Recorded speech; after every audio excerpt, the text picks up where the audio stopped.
All right, everyone. Happy Sunday to you all out there. We are back with a Sunday after show. And this is a lot different source material or subject matter than Succession that we've been doing the last 10 weeks. And of course, my Barry episodes. This is Sam Levinson is back. If you all don't know, you probably do if you're watching tonight's stream. This is the creator of Euphoria.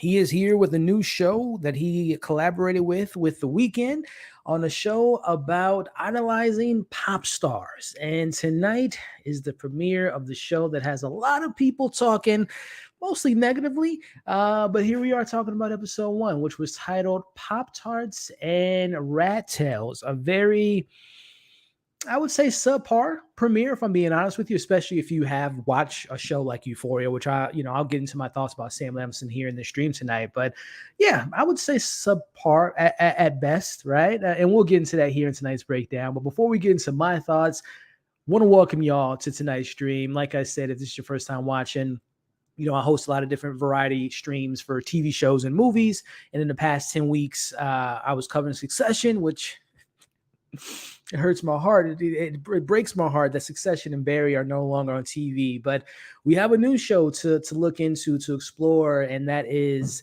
The Idol. So in tonight's breakdown, tonight's after show, we will be breaking down the episode. I have my HBO Max pulled up. We'll kind of go by different scenes. Obviously, the show is, M for mature. So I'm hoping that you all that are watching this are obviously of age, because we will be getting to some topics, some subjects that might be a little bit too mature for a young audience. So we will be breaking down the episode, and as we're going through the episode, I want to interact with you all. I might have a guest that might join us a little bit later. If not, we'll just keep it moving, keep it going, and just talk about this episode. So again, I appreciate you all clicking on the video. If you could do me a favor, hit the thumbs up. It goes a long way. I'd appreciate the support. And hit the share button, man. If you guys know people that are interested in this show, that want to talk about the show like we're doing tonight, definitely share the stream. And more importantly, I do these live streams to interact with you all at home. So definitely leave your thoughts in the comments. There's a lot to talk about. In tonight's episode. So I'll definitely want to get you guys' thoughts on the episode, performances, the style of the show, the characters, the story, what worked, what didn't work. Let's have those discussions in tonight's live stream. So before I get into it, let me see who we got in the chat in tonight's discussion here. Let me pull up the comment section. Zia, what's going on? Hey, I wasn't interested until about 30 minutes in, and even after that, I'm not 100% sold on it. Is this series supposed to be set in the early 2000s? Great question, Zia. I think based on the iPhone picture that we'll talk about with Jocelyn and Twitter, I think it's safe to assume that it's taking place in today's, 2023, 2022 when it was shot. So I'm pretty sure it's a modern day show with those two things I just mentioned. But great question, though. And yeah, I will get to that point a little bit later as far as the interest in the show. The first 30 minutes were just kind of chaotic. The second half kind of slowed it down. But as we're introduced to Tedros and all the different various characters there, it kind of takes a different turn. So we'll get into that. We'll get into that a little bit later, but appreciate the question there, Zia. My man, Justin, saying he's really surprised this show made it through all the drama, what happened on set behind the scenes. Yeah, I'll briefly go over that. I'm pretty sure a lot of you all that are watching tonight's stream are very up to speed with what was going on behind the scenes. But if not, we'll kind of touch on that before we get into the breakdown. But glad to see you, Justin. Glad to see you. Warren, excited to hear your review about this controversial show. Yeah, we will definitely get into my thoughts here in a second. Silver Scale, what's going on? Due to the issues around this show, I won't be watching, but I'm very curious if Elliot found anything at all redeeming or worth watching here. We'll definitely respect, anyone and everyone that, is obviously not behind watching the show. Completely understand. And again, I'll get into my thoughts on what intrigued me to watch it, but we will definitely get into my thoughts here in a second. But I appreciate the comments. Man, what's going on? Good evening. Good evening to you. All right, I think that's most of the comments I see here. Rest in peace, Succession. Yeah, what do you all think the Roy family's doing on this Sunday evening? What's up, Nisi? How we doing? Good to see you, my man Josh. How we doing, man? So, all right, let's take a sip of water here and let's get into it, y'all.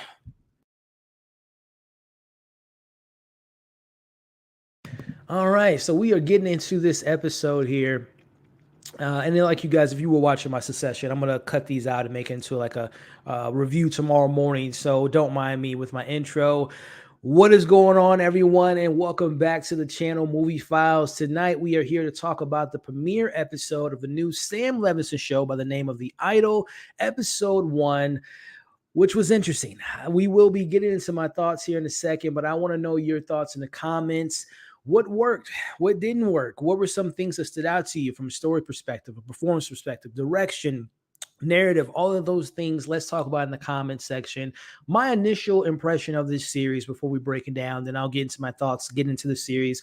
This is a pretty subpar, mediocre premiere episode, especially coming from Sam Levinson, who is the show creator, who is the writer, director, collaborated with The Weeknd because this was his idea. He brought it to Sam Levinson, I believe. And if you guys watched the after show of episode 1, they kind of talked about the origins of the show, that it was The Weeknd. He called Sam Levinson to his house. He pitched him an idea. And, here we are talking about the show. So, again, if you are familiar with Sam Levinson work like I am, Assassination Nation, of course, Euphoria, which we'll get into here in a second, Malcolm and Marie, which was I really enjoyed that film on Netflix, and he's done some other projects. But the reason I say I was slightly think it was mediocre or subpar is because if you go back to Euphoria season 1, go back to Euphoria season 2, regardless of your thoughts on Sam Levinson, like narratively speaking, he's a very auteur director in a sense of he has a very in your face approach to his storytelling, and particularly the visual effects, right? His visuals tell a story within the story of the narrative.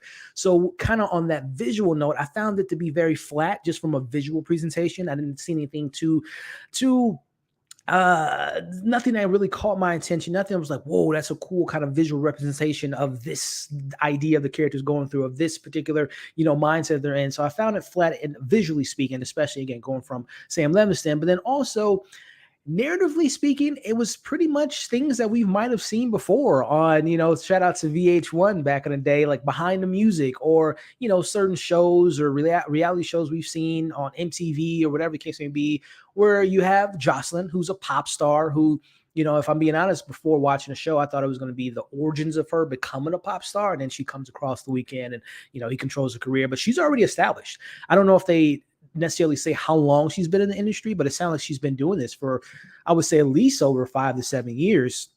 And as we'll talk about the breakdown, she's had some ups and downs and some career issues or what have you. But narratively speaking, it just seemed like things that we've seen before. And I don't really know what this is. Of course, this is episode 1. We're going to get more episodes to kind of explore that. But from an episode 1 perspective, it just seems pretty straightforward and nothing too unique or too different from stories that we've seen before. But speaking of unique and creative people that I love collaborating with, I got a guest that's going to be joining me here that just popped in the back room. He joined me on the Succession discussions. He's joining me tonight to talk about this episode, and I'll follow up where I was just going off of, and obviously get my guest's thought. But Nine, what's going on, man? Hey, what's up? Hey man, just hey, I was getting right into the meat of it, man. Just kind of beginnings of this show and this episode, man. But before we get into continuing that conversation, man, how you doing, Don? How are we doing on this evening?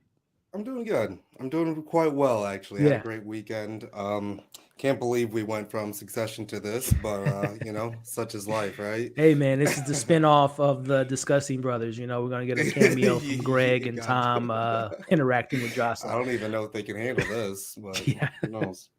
Well, not I'm so glad to have you tonight, man. And I was just kind of going over my just initial impressions, which I thought it was, again, and we talked about it previously. I'm a Sam Levinson. I've been following his career since Assassination Nation, Euphoria, Malcolm and Marie, and he has a very visual style to him. He tends to really capture me with his visuals. But I found the story in this episode to be kind of flat for a premiere episode, especially if you've seen Euphoria. His premieres are like, whoa, they catch you right off the bat. So Exactly. yeah, it was I a gotta little say, flat. Your yeah, thoughts, I son? gotta say, I was waiting for something to happen. And yeah, like you said, like Sam Levinson, Assassination Nation, really good movie, really good cinematography. Yeah. Like you could tell Striking when it's visuals in and it, yeah. exactly, and all of the colors and everything. And we did get a lot of that in there, but it felt like it was just that. That Yeah, was really the only thing that's going for. Is like, oh, this looks really nice and like well shot, but yeah. what's actually happening? What am I supposed to be caring about here?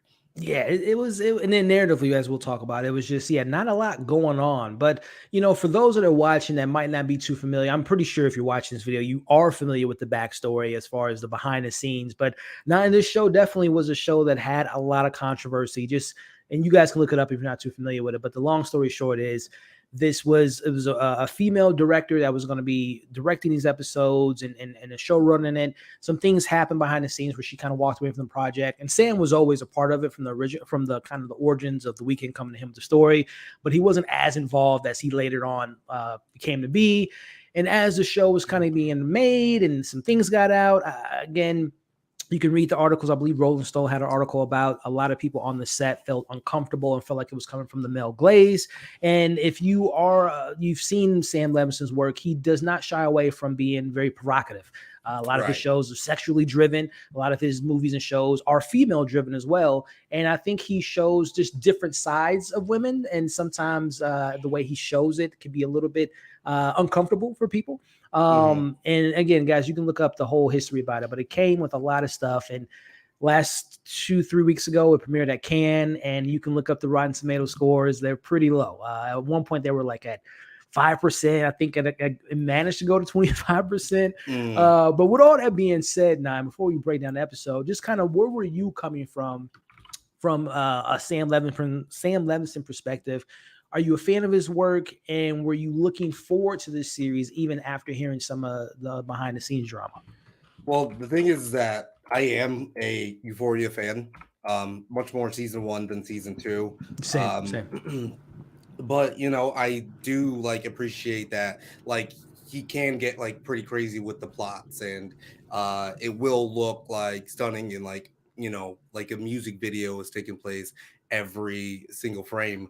Yeah. But with this, I heard a little bit of the controversy. You filled me in a little bit last week about like what's going on with it too, and I was expecting something a bit more like, I'm no saint, so like, Yeah, none of us are. Yeah, yeah. boobies being on the TV, I don't even like register that Yeah, as yeah, even yeah. being like controversial Yeah. anymore. So I was expecting something that's like, whoa, way crazy, but it wasn't even that. Like, I feel almost like the most sinful thing about the show is that it's boring a little bit. You know what I mean?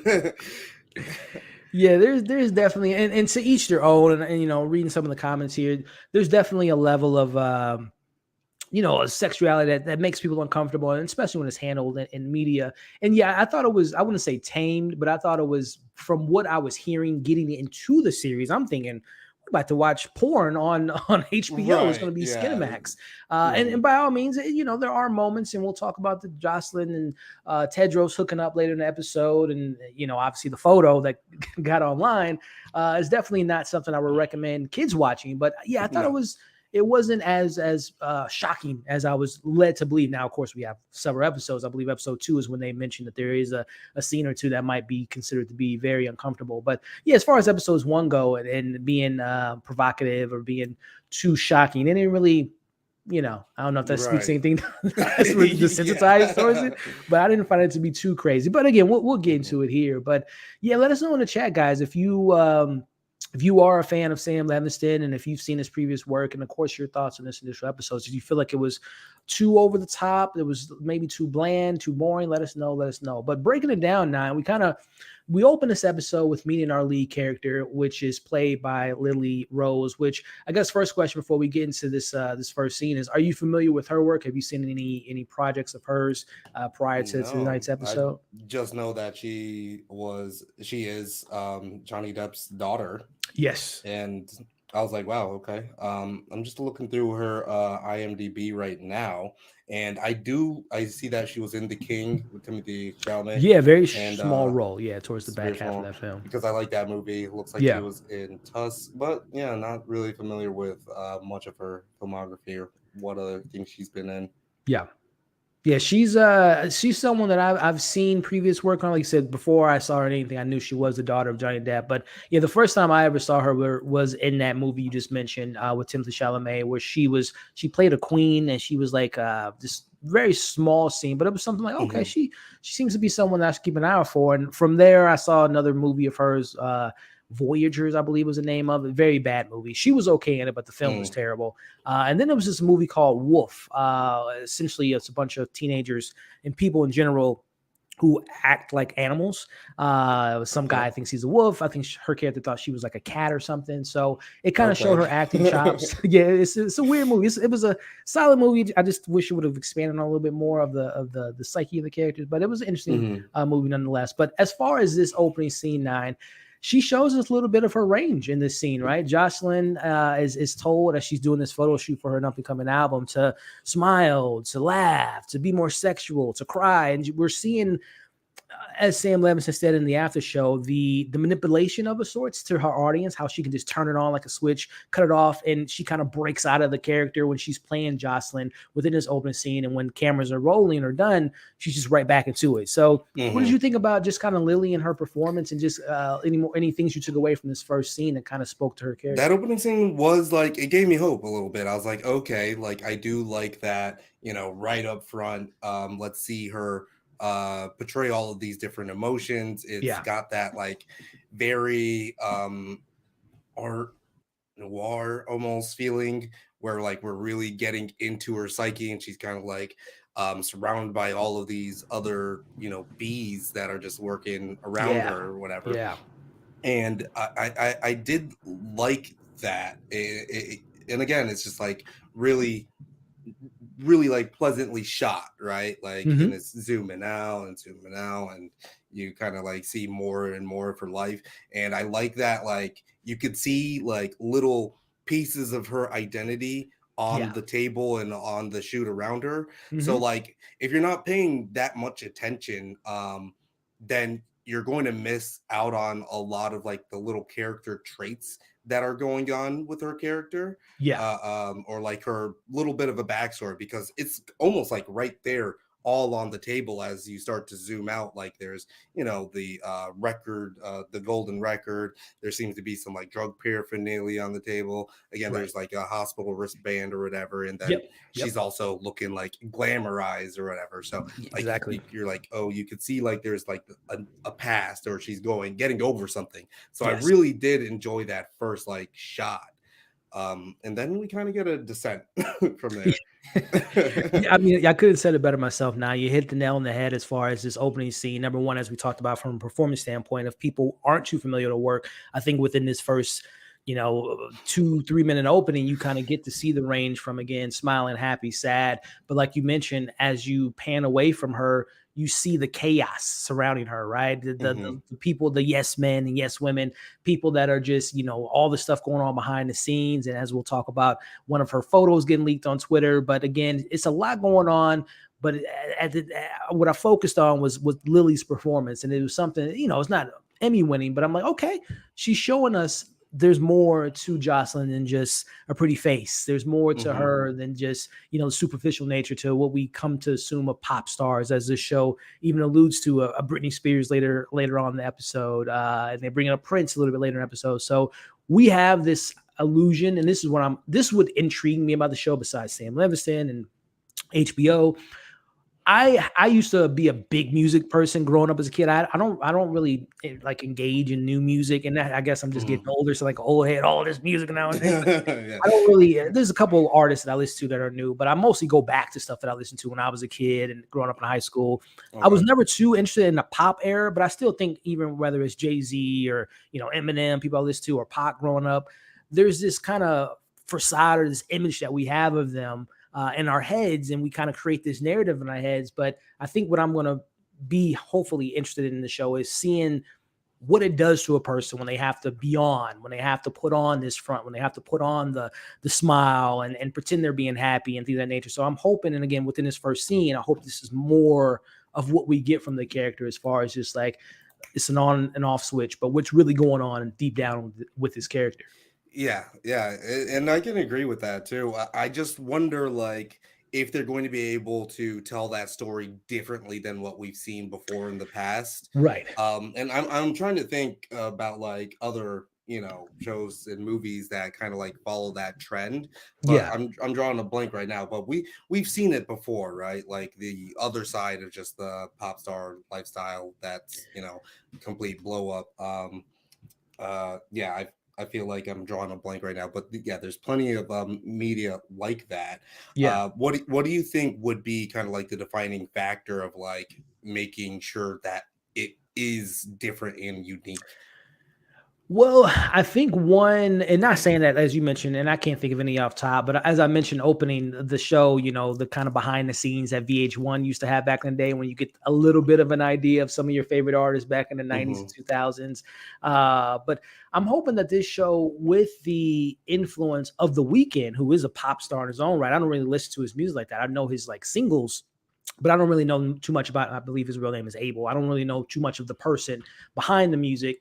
So I'm hoping that his, and of course this is a female perspective, but I'm hoping that his experience as a pop star in the industry is somewhat the authenticity of kind of what he lives that life. He's lived that versus, you know, a writer or director that just assumes this is the lifestyle of a pop star. So I'm hoping that Mm-hmm. his experience as and The Weeknd by all means is a huge star. Even if I don't Yeah. listen to him, I'm very well aware of how huge he is as a pop Mm-hmm. star.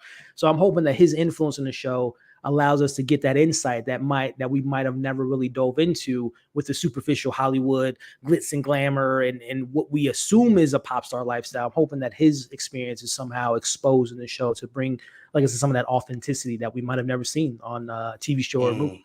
Mm-hmm. Mm-hmm. Yeah, that's good. Yeah, Yeah, that could be hopefully, interesting for sure. hopefully. But and we'll get to the To the weekend weekend. a Yeah. little bit later, man, because The yeah, weekend, he's an interesting Jesus. character. He is an interesting character. But as you kind of alluded to, Nine, a little bit earlier, we kind of see her different people that surrounds Jocelyn.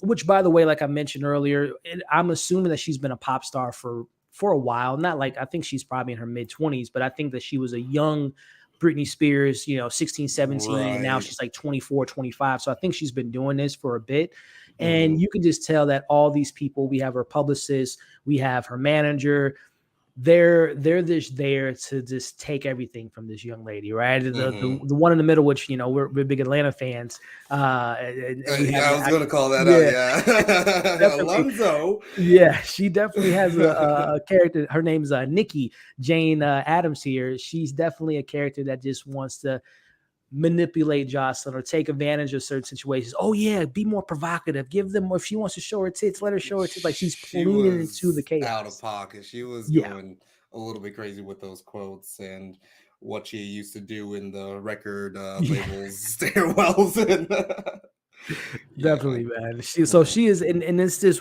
that's just one example of, again, of these managers and these PR people that aren't necessarily looking out for the person. They're looking out for their pockets and looking out how can we monetize off of her, as we see in this scene. Mhm. It's not fully explained, but she just left the hospital. She apparently had a mental breakdown.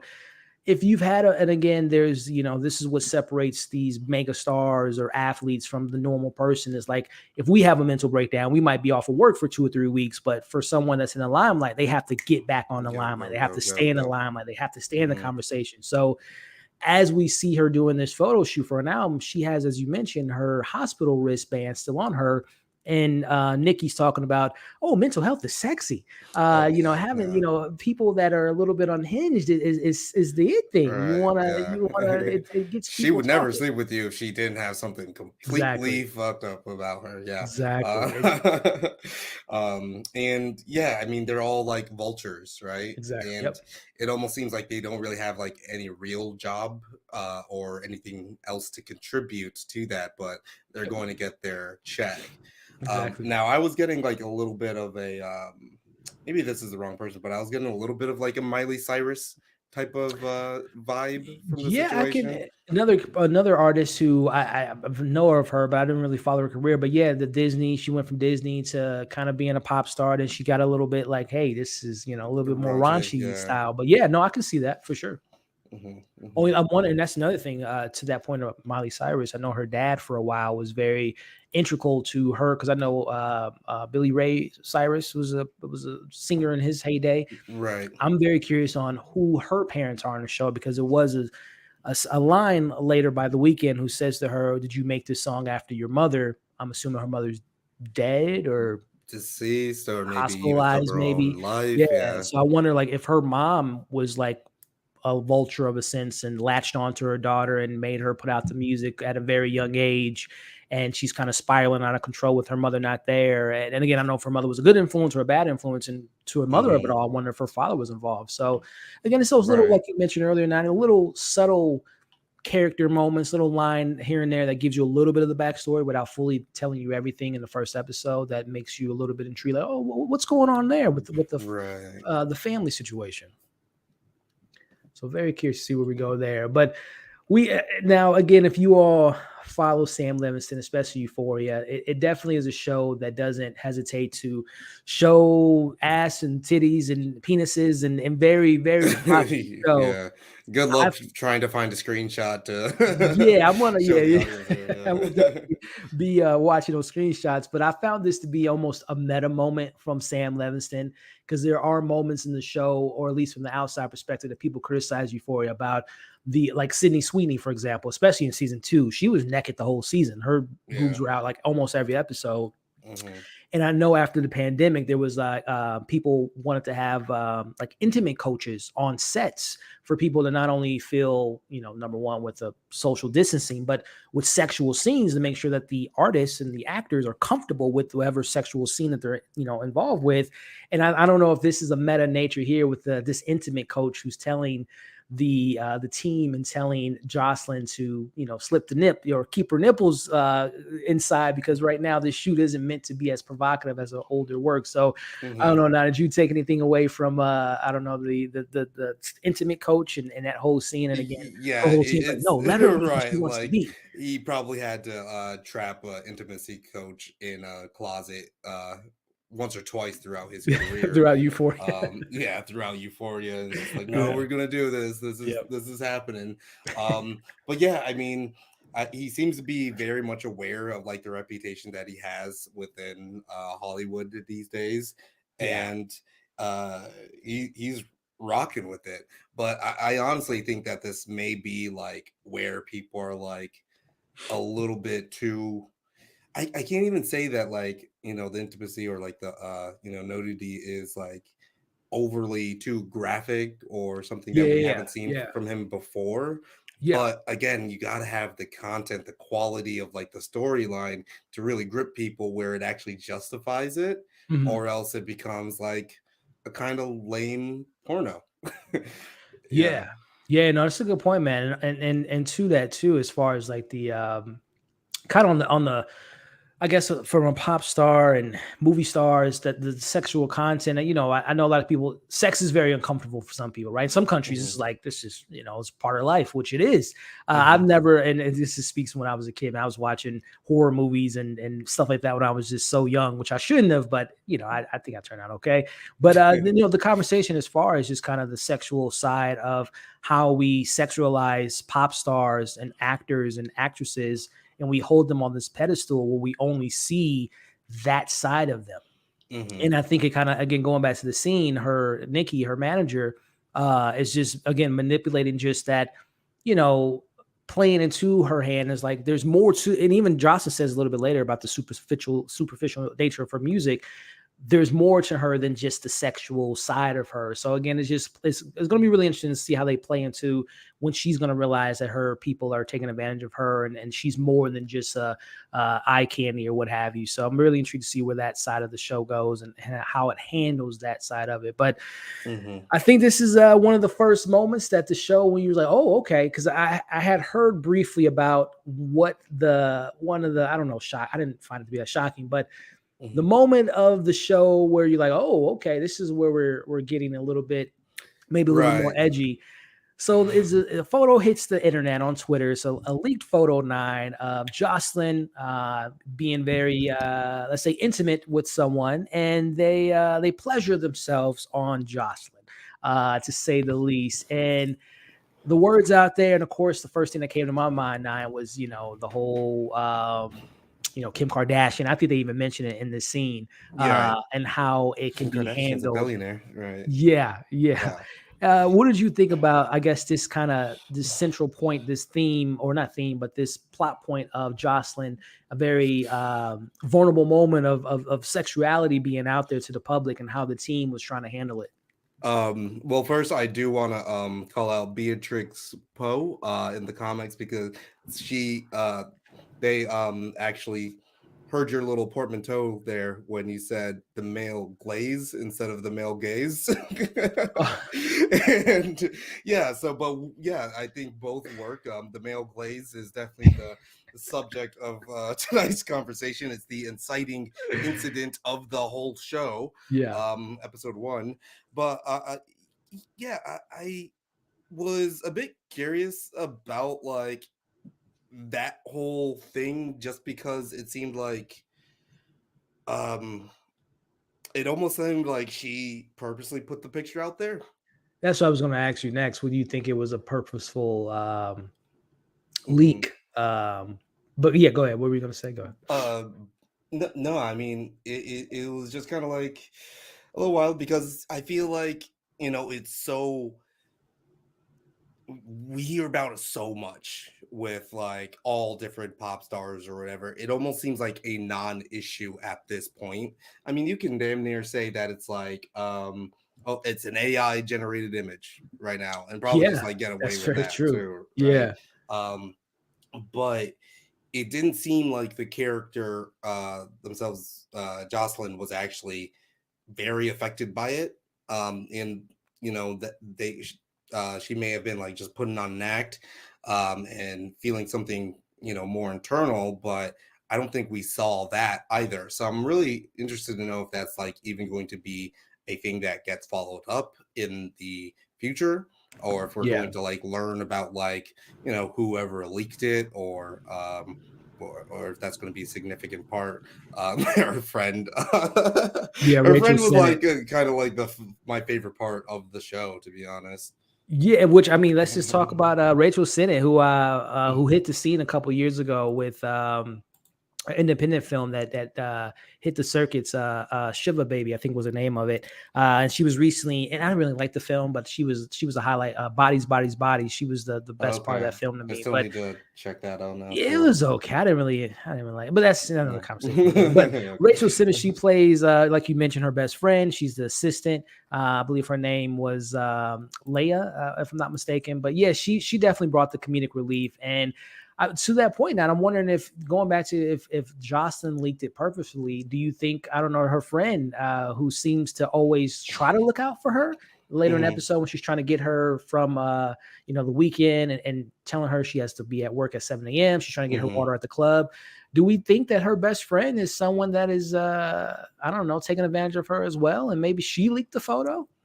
That was the thing. Like out of everyone that was obviously taken advantage of, Jocelyn, it didn't seem that her friend truly was, and Hmm. actually had like a little Actually bit of cared for her. concern. Yeah. Yeah, and Yeah. Yeah. wanted to, but again, like that can all shift to a different perspective where we kind of see that like at behind the scenes, her Yeah. part, she's really just out for that check. That was a running joke throughout the episodes, like, oh, that's your best friend That's your and friend that's your getting paid. assistant, Yeah. Yeah. Yeah. or that's your It's just messy. assistant or and your best friend. It kind of gets Yeah. like messy, and like that makes a difference, right? That what you put first, how you label her first is world of difference. um Right. but she did just have, yeah, that little bit of comedic relief for the show, Yeah. which Yeah. you know Yeah. which is good when it's feels like it can like laugh at itself. I think the show may need to take itself a little less seriously, I or agree. either more seriously and just be like a lot more intriguing. But yeah, I think her character just seems to be in that nice sweet spot. Yeah, a lot of great stuff there you said, man. I'm very, yeah, because it could be very, like you mentioned, very hopefully on a service level. It is authentic, and she is a good friend. She's looking out for her. Very curious to know where this relationship stemmed from. Was she the assistant that just happened to be her best friend because she was the only one that was nice to her, or if she was her best friend through high school, middle school, and then she happened to want to hire her later on. Famously, Mm-hmm. LeBron James, his whole team is mostly people that he grew up with from high school that he trusts. So I'm very intrigued to know if Layla is someone that we can, as an audience, because it seems like a lot of these people that's going to surround Jocelyn, including Jocelyn herself, will be characters that might be frustrating to follow throughout the series because they're doing bad things and they're making terrible decisions. So hopefully there's at least one character that as an audience we could say they got good intentions, and that hopefully being Layla, and we'll see what happens with her moving on. But the first half to me, this is probably about 25-30 minutes of the first half of the show. We get the leak photo. They lock the coordinator in the bathroom. There is a Vanity Fair journalist is there to get some quotes from her because she has her album coming out. And obviously, as we said earlier, this photo is the talk of the town. This is where the episode to me was just kind of like, man, this seems like something I've seen before. There's nothing that's really like capturing me and locking me in. There's no particular, again, the photo was like, oh, I'm wondering how they're going to navigate through this. But like you just mentioned, they kind of just didn't take it as seriously as you would think, because it seems like that's probably something that Jocelyn, because as they make the running joke that it's really not that bad. So you can tell that she's probably done some other provocative things that may have In her leaked past, online right. before.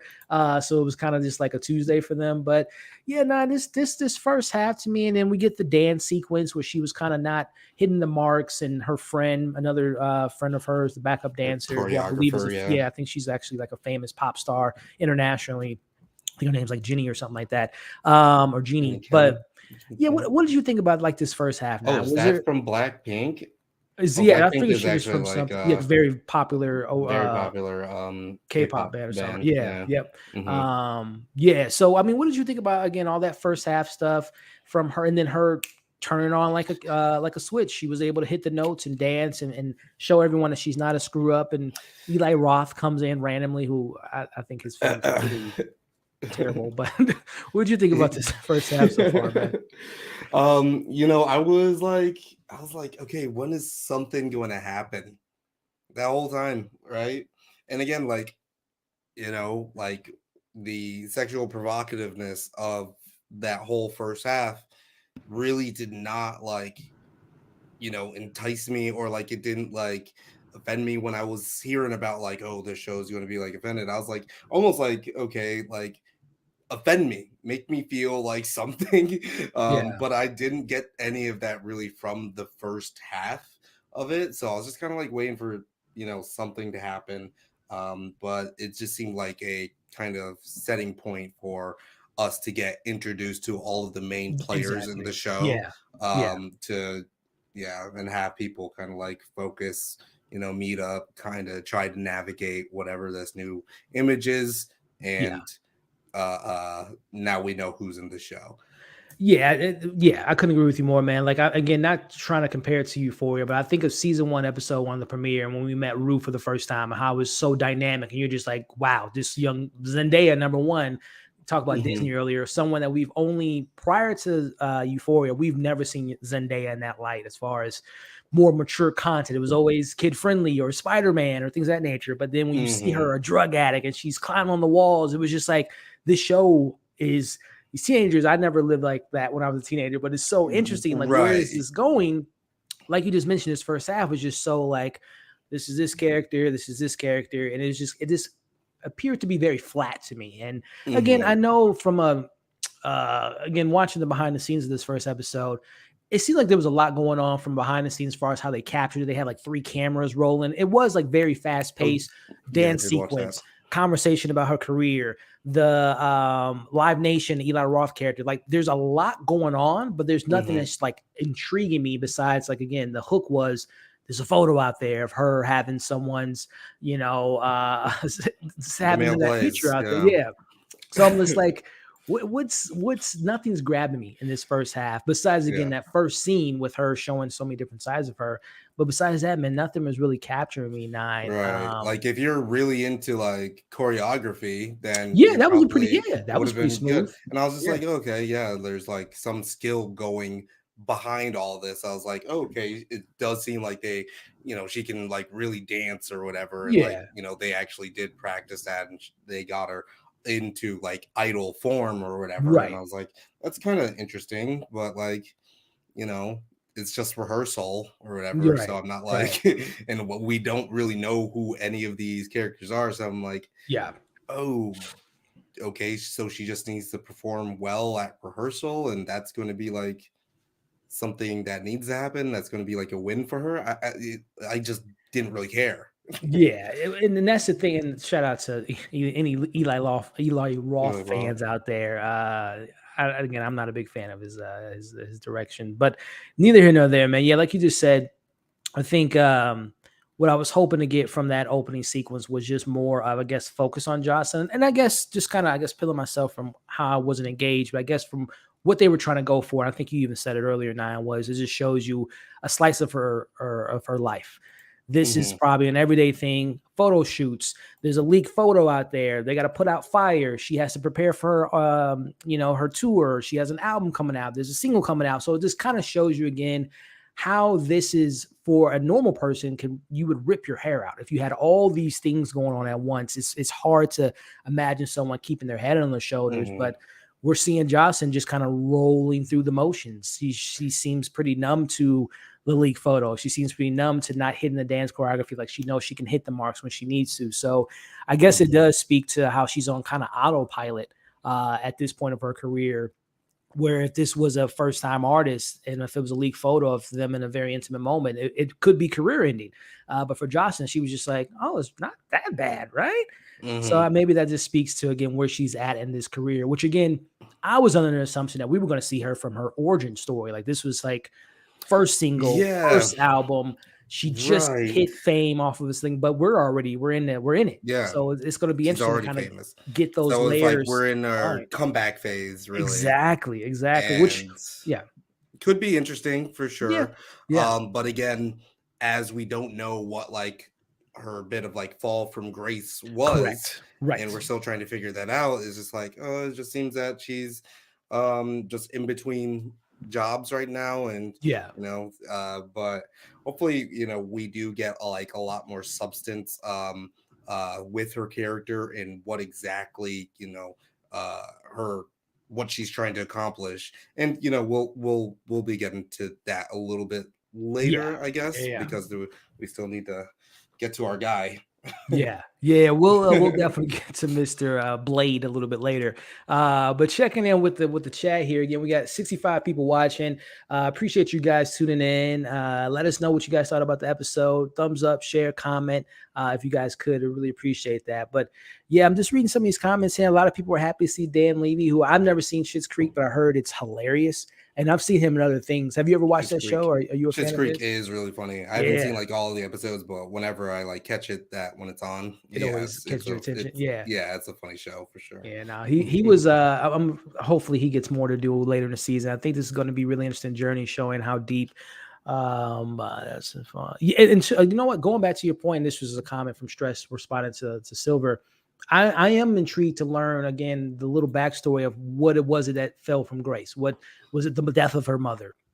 Was it Mhm. an overdose? Was it a hit and run? Was it the mental breakdown? Like, was it the mental Mhm. breakdown due to her losing her mother, who was maybe very important to her? That is something that from that first half, that was probably the most interesting thing, more so Mhm. than the photograph that leaked online. And, So and yeah, it does seem like the death of her mother like seems to be a lot more recent than yeah, maybe yeah, realizing, just because her newest song that she's about to drop was apparently made like right after right, that right. happened. So And yeah. to that point, man, as we'll talk about later, I'm wondering if her style of music is going to change, because right now she feels it's very superficial. Will she maybe have a song about whatever happened to her mom, or Hmm. more intimate? I don't know if the weekend is going to pull that out of her, because it seems like to be her Hmm. a little bit more of a personal side of her versus like sex sells. So I'm really intrigued to see what her style changes into with his influence being around her. Right, But right. we got some Euphoria fans in here. Is the Vanity Fair reporter played by someone who's famous in the trans community? I'm not sure. I know that that actress was in Assassination Nation. She played the Rachel character or something. So I think she just has a really good relationship with Sam. She's a good actress too, and I'm assuming that she's going to get a little bit more to do with her background with him. I'm sure departed from Succession. Yeah, definitely different change of pace from Succession for sure. But getting back into it, Nine. Got my man Brandon, bro. I've never even heard of this show. Must be good if y'all covering it. Might check it out. AB, if you listen, if you're a Euphoria fan, it hasn't hit. I mean, it's just an episode 1. It hasn't hit that note, but it does come from the same creator, Brandon. If you want to give it a watch, as we're talking about tonight. But getting back into the episode now, again, the first half to me was just very kind of mediocre at best. The second half kind of switches gears for me because it gets more laser focused on Jocelyn more, because again, the first half was the photo out there, the choreography, her team trying to put out this fire. It was like so much going on, but it wasn't focused on Jocelyn. Right. The second half, even though the weekend is more involved, it's more personal because we get more scenes with her and a little bit more of understanding of how she feels about herself, how she feels about the superficial nature of this song. I would say the second half necessarily didn't save this premiere, but it was definitely the more interesting side of this show, of this premiere episode, than it was in the first half. What about you now? Did you feel like the second half was a little bit more, I guess, personal, a little bit more intriguing than the first for you? I will agree with you where, the first half was a bit meandering, just, hey, introducing, but once I think the weekend like gets on the screen and he's introduced, then I'm like, okay, let's see where this is going. Now I do have to say that like his introduction was like not also just wasn't what I was thinking he was going to be introduced. He seems like a nobody, right? Yes, Tedros. He seems to be Tedros. a sleamy club owner with his rat tail, his 80s Tedros. attire. Yeah, someone that I wouldn't think Jocelyn, and it seems to be an age difference. I think in reality, I think Joss or Lily and him are maybe 6, 5 years age difference. It might maybe more, but I feel like he's like maybe 10 years older than her, which speaks to the whole grooming of him grooming her that we'll talk about. But yeah, I don't know what she sees in him, but yeah, he looks rat tail. Yeah, I mean, you know what I was suspecting a little bit? That like dude was a vampire. Yeah, I was listen, like, I what? wouldn't be surprised if they expose that I he was has like, some fetishes of his own and blood, me and one of I them. was like, oh, is that what the show's about? Like, is the weekend Tedros a vampire, and it's going to be like, because he gives off that demeanor Yeah, where, very much so. like, or like Wearing Lucifer or glasses in the whatever, club at nighttime, something's going on. Yeah. But I thought his introduction was weird just because he kind of just like, oh wow, she's here. All right, we're going to be hanging out now. And Yeah, I really didn't understand that. Also like what made him like, why is he the person that you're going to be taking like music advice from? I thought he was going to be like someone that's like, oh, a producer or something. producer, or like Right, someone that's going to right, like be putting her career on or whatever. And right. I think that's where the season is going. I just thought he was going to be like a bit more like an established like industry In the guy, industry. Gotcha, or gotcha. even like a pop star himself. All right. Yeah. No, you know what? I mean, and to be fair too, that might be revealed later on that he Mm-hmm. tried to get in the industry, but he never hit big because people thought he was a joke, and he looks like an idiot with his rat tail. So maybe he's going to use her to try to get back into the Yeah. industry from whenever he tried to get famous, but never did. But you know what it reminded me of now? I don't know if you ever watched Pam and Tommy last year on Hulu with Lily Yeah. James and Sebastian Stan. This scene Mm-hmm. reminded me a lot of when Tommy Lee Jones met, or Tommy Lee Jones. What is his name? Is it Tommy Lee Jones? Yeah, it's Tommy Lee Yeah, Jones. Tommy Lee I was Jones. thinking of something else. Tommy Lee Jones, he first met Pamela Anderson. They were at a club.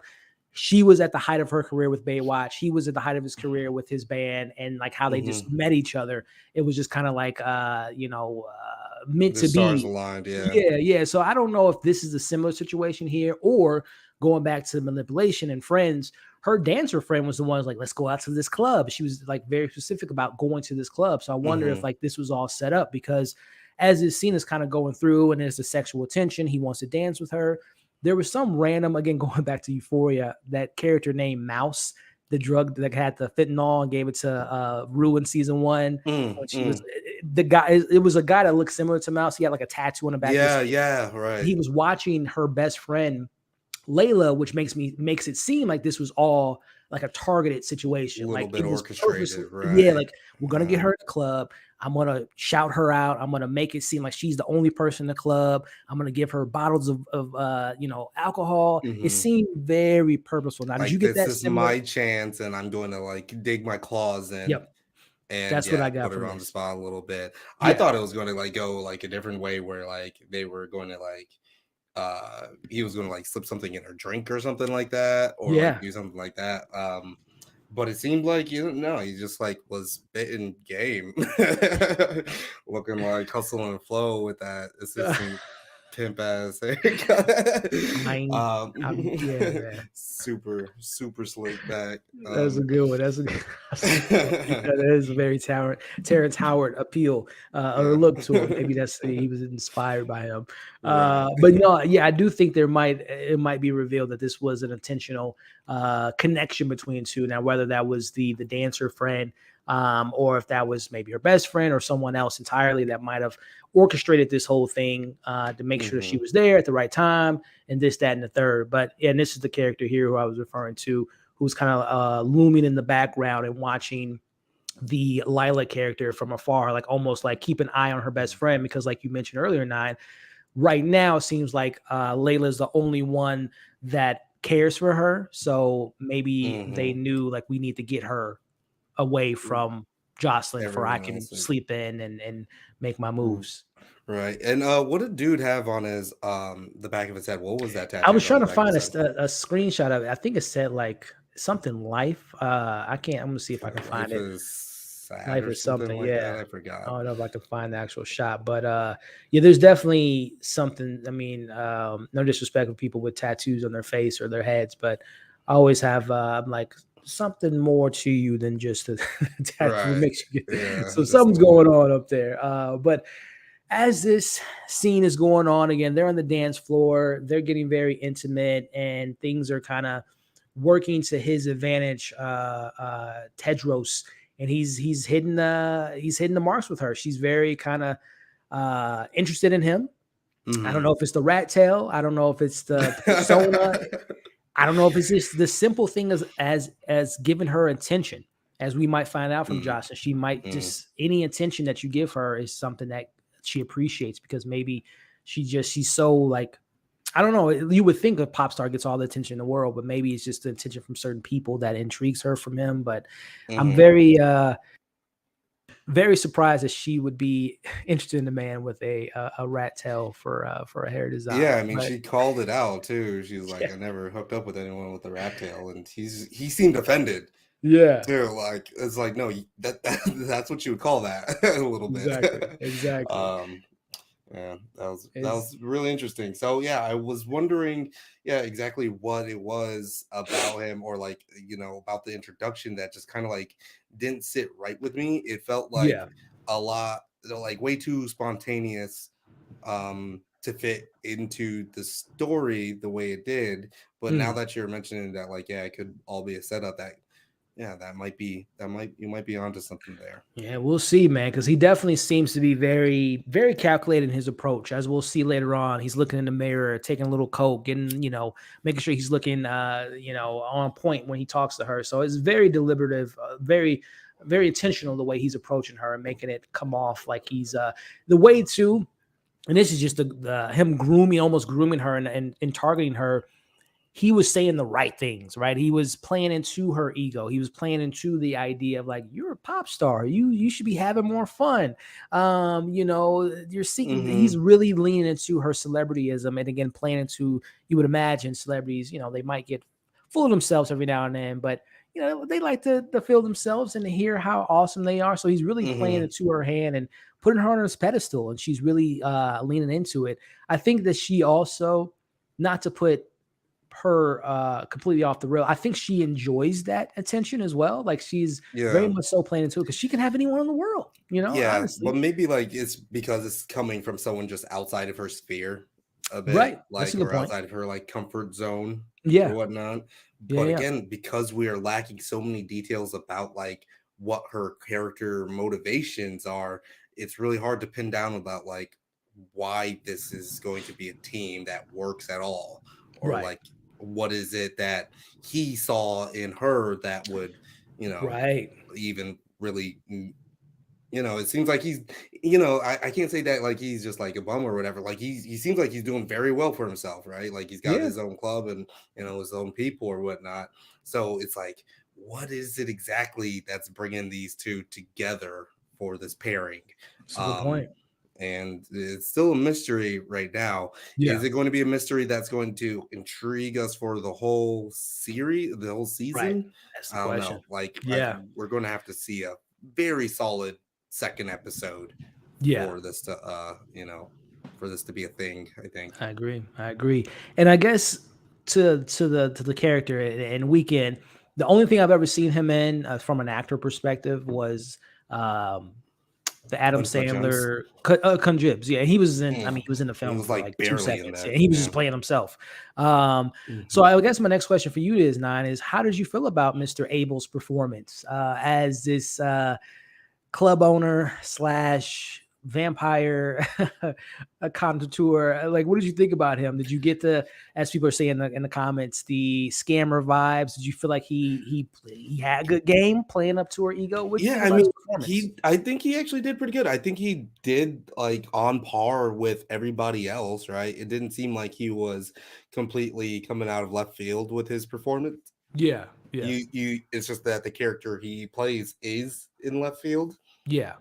Um, and uh I hope we will be able to see more from him. Right. I was looking at the this season on little stinger at the end there, and it did seem like there's going to be some pretty like bigger emotionally Yeah, charged moments that he's yeah. going to be able to we'll see what he's got. What do you got? Yeah, man. I'm intrigued. Like I said, I know who The Weeknd is. I've heard his songs. Mhm. He definitely has some bangers.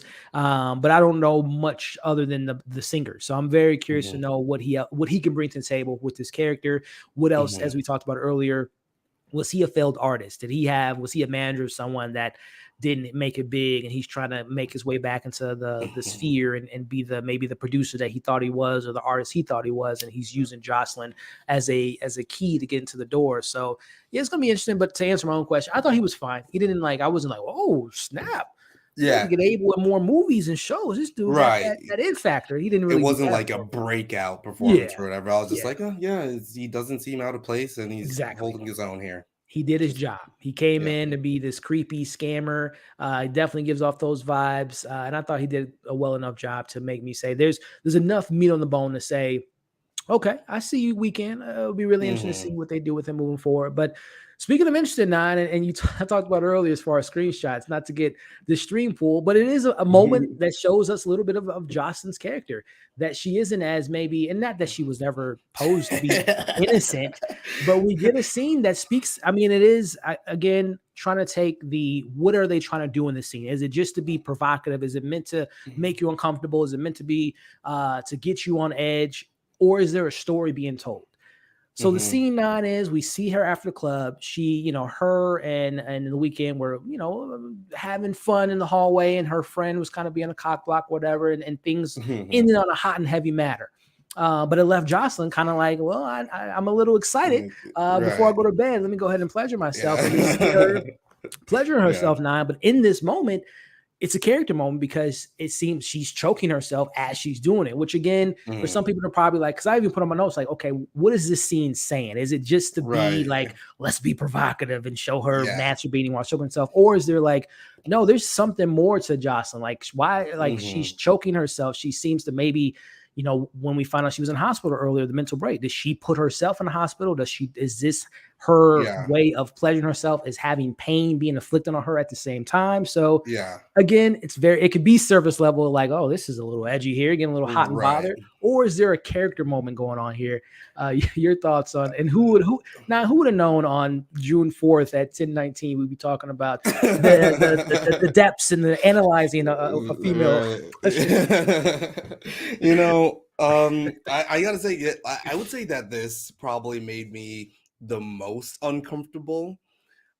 Because like you said, I was like, is this just a surface level thing, or is this like what people were talking about, like, oh, this is just like crude for being crude? Right. But I mean, yeah, and this is the reason why I love like coming on the show and like just talking about media on like my own channel and everything, is just because when you start to talk it out, right, and you Yeah. get into the head of like, why, when we start with why, Exactly. you really are able to understand like this is like, oh, this is like a self-deprecating character trait, right? Mhm. And it lends more to why she is going to be hitting up Tedros Yeah. later. Yep.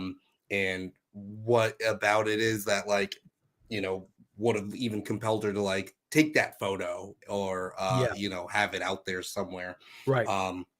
So yeah, again, it is, it is crude. It is Yeah. definitely By all crude. means. Yeah. Yeah. And I think it can definitely be like glossed over to where like people are just like, yeah, we really don't need We to could have see went without this. that. Yeah. And we could have went without it. Yep. But again, we're already, in for a penny, in for a pound, right? And it's like at that Yeah. point, it's like, why not? Who cares, right? But yeah, if we're looking at it on the just beneath the surface level, then we got Yeah. to consider like what is it about this Exactly. scene.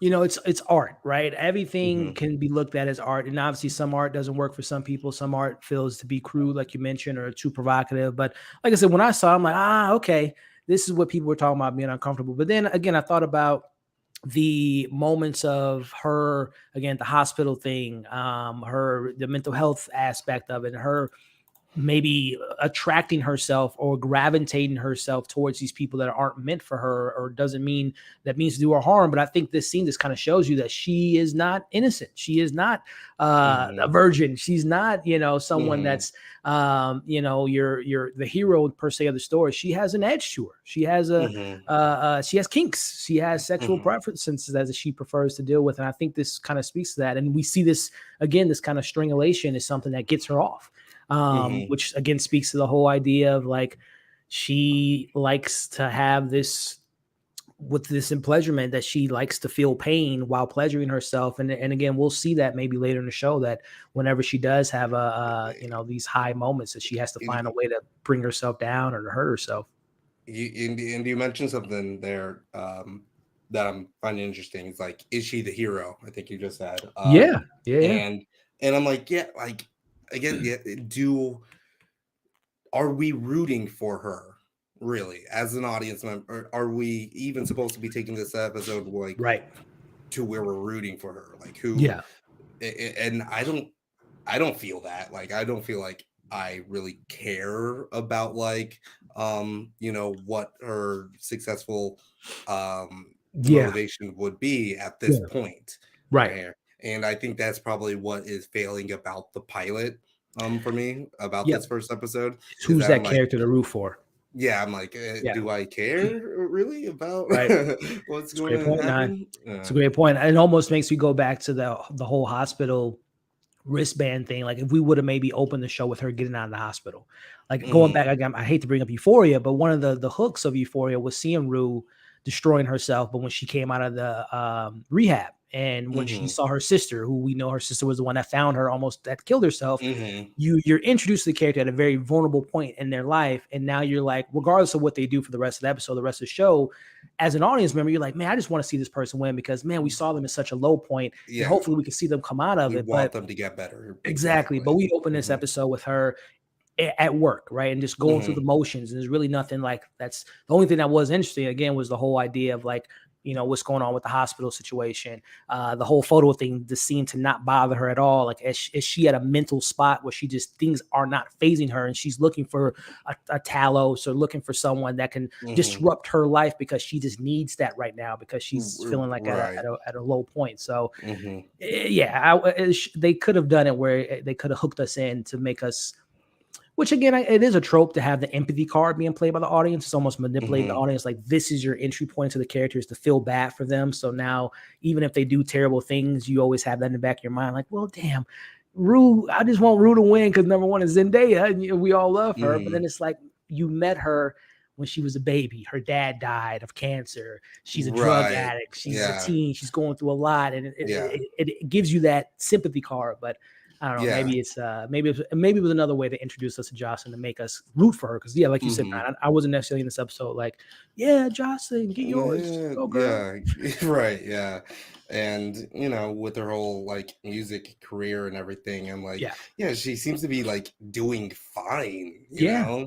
Like so. Beautiful house. I mean, yeah, beautiful house, whatever. Vanity Fair interviews. It doesn't seem like the whole picture situation is going to completely like crush her career or anything, or she's going to lose it all from that. So, I'm really curious to see like how are they going to make us like care about who this person is at the end of the day. I agree. But before moving into these deep conversations that me and Nine like to have, man, I want to go over to the comment section, give a shout out to the homie Nisi Smith with the super chat. How was the weekend? How has we talked about that earlier, Nisi, that he was a small role in Uncut Gems, and he was literally just playing himself. And to my knowledge, Nisi, and to everyone at home, I think that's the only credit he has under his name is that particular cameo. And a really good film. Are you a fan of Uncut Gems by chance? Now? Yeah. I do like that movie. With Adam Sandler dropping that, I was just like, whoa, he's got those hits in him, and he's just going to keep on making these silly ass movies anyway. I almost like admire like how much bullshit he could put out before he drops a classic. That film was a panic attack like no other, man. And I was just looking through his filmography. This is his first full kind of leading role, and he's obviously he's been in a bunch of like music videos, which is I guess acting, because he is sometimes I know his music videos are like mini movies, but this is to answer Nisi's quick question. Uncut Gems was kind of his debut to the world. Real review. Hey, E, just left Sharonda's live, but want to swing by, say hello. You're awesome for coming by, swinging by, showing some love. Shout out to Sharonda, who I think went live earlier as well, talking about the show. So definitely, if you guys haven't, check her out as well. Let me see. Is there anything else in the comments here? We got some people saying that The Weeknd killed it. I believe this is The Weeknd's debut role, which we just kind of talked about. Man, keep leaving your questions in the comments, guys. We got some A24 non-fans. Max saying A24 is garbage. I have to. I haven't heard that taken a while. I'm a big man now. I can talk for hours about Ex Machina, The Green Knight. Everything Everywhere All at Once is A24 too, right? That Uncut Gems we talked about, mid-90s. I mean, I am a Lady Bird. So many hits. I love A24.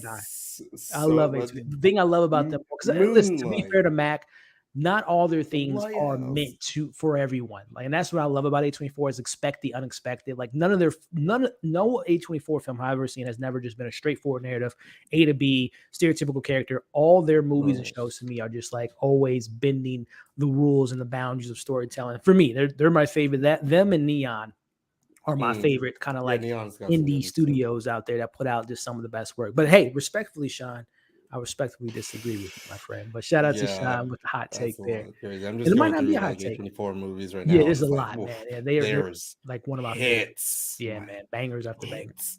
Okay. But to Sean's point, this is an A24. To bring it back home, this is produced by A24. So of course they have that kind of angle of always giving you something to disrupt the conversation. But getting back into it, man, as we pivot over to the wrapping up the episode after Jocelyn has her moment, we get this.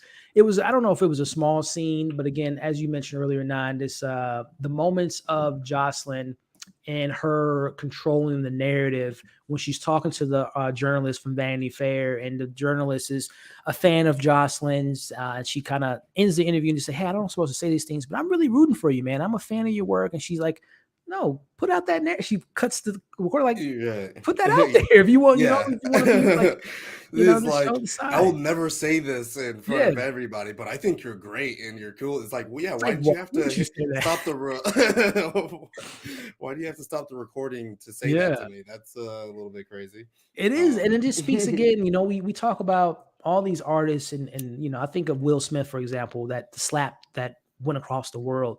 How that one moment just almost, it didn't cancel him, but it was a moment there where people were like, "Are we ever going to see Will Smith in a movie again? Is his career that he's built since the '90s just Right. completely over?" It just speaks to how like the media, more than the artist, can control a media, like a person's career. Like I remember watching a film that got bombed at the box office, Damon Chazelle's Babylon last year. And it was like this subplot involving Brad Pitt's career and him talking to Jean Smart, and she was a journalist. And this is obviously during the 1920s or whatnot. So obviously social media wasn't big. But the thing was, like, the journalists, the magazines, the newspapers, they control the narrative. Like if they want you to look bad in the media on a Wednesday afternoon, they can drop an article and just almost destroy your career, especially in today's society with social media, TikTok, Instagram, Twitter, as you mentioned earlier, AI. There's so many different ways to destroy someone's career. And when you have a moment like this where the journalist is like, "I actually like you," well, why don't you say that out there? Right. Yeah. Because Yeah. if the audience knows I like you, then maybe my article looks like I'm being It's a front page friendly more or than, yeah. making a narrative to make you seem to be more than what you are. So it's Right. just crazy to me, man. And this scene was a scene that stood out to me because it just kind of shows how the media has to almost put on a facade just as much as the artist does. And I really like Babylon, by the way. I know some people Dude, did don't even not get me like it, started. and I was like, Yeah, I'm wow, like, dude, this that was movie's one of my actually favorite films really last fun, year. and yeah, it's really cool. Love that Love one. Damon Chazelle, bro. People said Elvis was better than Babylon. I was like, what are Like, you even go, talking about? yeah, Okay, yeah. out of Teach your here. own, teach your own. I love Babylon, man. I was a huge No, fan of I'm that drawing a movie, but line in the sand. yeah, but yeah. But yeah, did you have any but thoughts on this kind of this moment here between these two and the journalist just um, creating that narrative? this is who they're saying was this is who's in Assassination Nation, right? Yeah, she played the character in that. I can't remember her character's name, but yeah, she was in Assassination Nation. Yeah. Yeah, really good to have them link back up or whatever. That's cool. But yeah, it just seemed like, again, just kind of like a little bit of the tidbits that we got about Jocelyn's backstory. Did your mom used to live in this house? That Yep. was like kind of interesting. But again, I was just like, they're really kind of like padding this thing out. Like, these scenes are starting to feel a lot like just like nothing scenes. You know what I Right. mean? Right. Like, what's the importance to the narrative? Hmm. And uh I don't really understand like how it is adding to Jocelyn's story. But like Right. you said, yeah, that how the media does control the outlook of any artist's career. Yeah. Um, but you know, if this is going to have an effect on the story moving forward, or if it was just there to be there, or Right. Right. is this going to be a reoccurring character? Hmm. I don't know. Like, it really doesn't feel like I was getting much.